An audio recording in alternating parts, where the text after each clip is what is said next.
Founder Tommy Robinson. Look what we've achieved in 6 months. We've gone from through the roof. Thanks to Elon Musk. Conspiracy theorist Alex Jones. It's exactly what the CIA wants, and it's a disaster. And misogynist influencer Andrew Tate all have at least one thing in common. Reinstated by X or Twitter after free speech absolutist Elon Musk took ownership, they've gathered more followers than ever before. In Robinson's case, doubling. A new era of digital hate, the return of banned influencers. The internet has become a breeding ground for hate speech and misinformation. This is nothing new. But the problem has gotten worse, much worse. Social media platforms, once seen as tools for connection, are now weaponized by extremists. Figures like Tommy Robinson, Andrew Tate and Alex Jones use these platforms to spread their toxic ideologies. These individuals were banned from major platforms for good reason.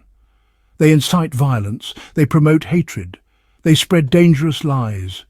Then came Elon Musk. Musk bought Twitter and promised a new era of free speech. Daniel Trilling is a far-right expert and says promoting misinformation and conspiracy is part of the business model of many platforms. You know, these are money-making machines, or at least their owners would like them to be money-making machines, and they thrive off what's usually called engagement.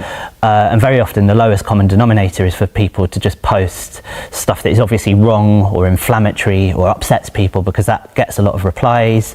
That's then rewarded by often rewarded by the algorithms. But with Twitter, there's something kind of extra going on, which is the changes that Musk has made to the platform since he took it over have both added sort of extra dimensions of monetization and downgraded the controls and regulation that are there to regulate hate speech and misinformation and so on. So you've been studying the far right for 15 years. How have you seen them change in the way they operate? So the big change in recent years is that individual far-right influencers have played much more of a significant role than sort of traditional formal political parties. It's very difficult for far-right activists and people who do believe in that kind of stuff to recruit people to their cause. You know, if they just go out to random members of the public in the street and say, you know, do you want to join my group or so on, they'd get rejected 99% of the time. So what they're always looking for are ways to radicalize themes that are there in mainstream politics and find the points where people are susceptible to misinformation. His online activity has real-world consequences. It incites violence and harassment against innocent people. In 2019, a man named Samuel Chowdhury was stabbed in Southport, England. The attack was unprovoked and racially motivated. Tommy Robinson quickly took to social media. He spread false information about the attack.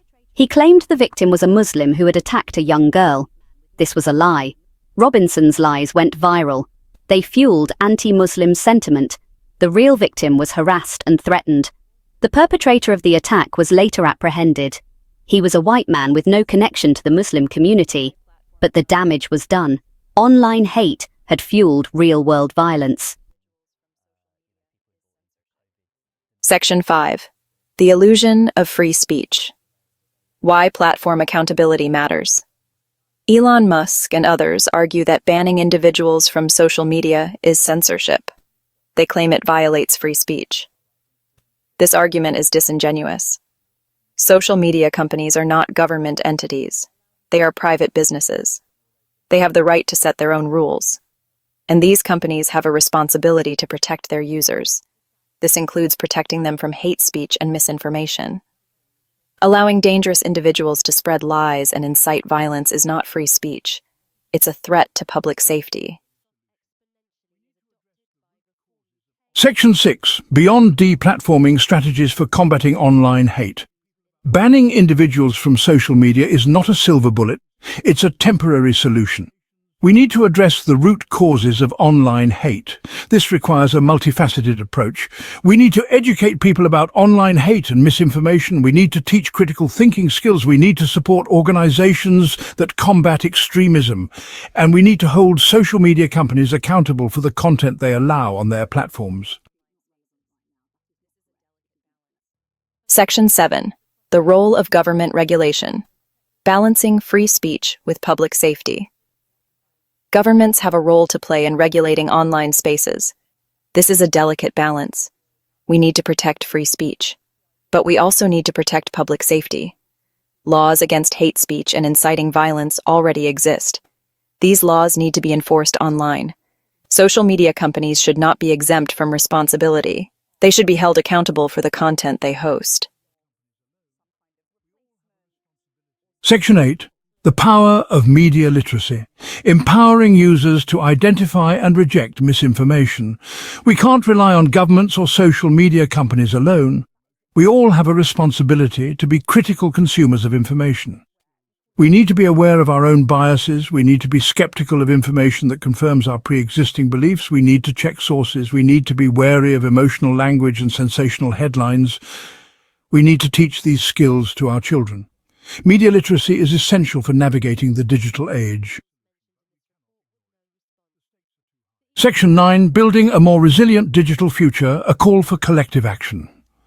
The spread of online hate and misinformation is a complex problem. There is no easy solution, but we cannot ignore it. The stakes are too high.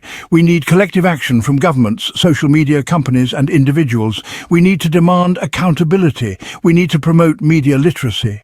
We need to build a more resilient digital future, a future where truth prevails over lies, and where hate has no home.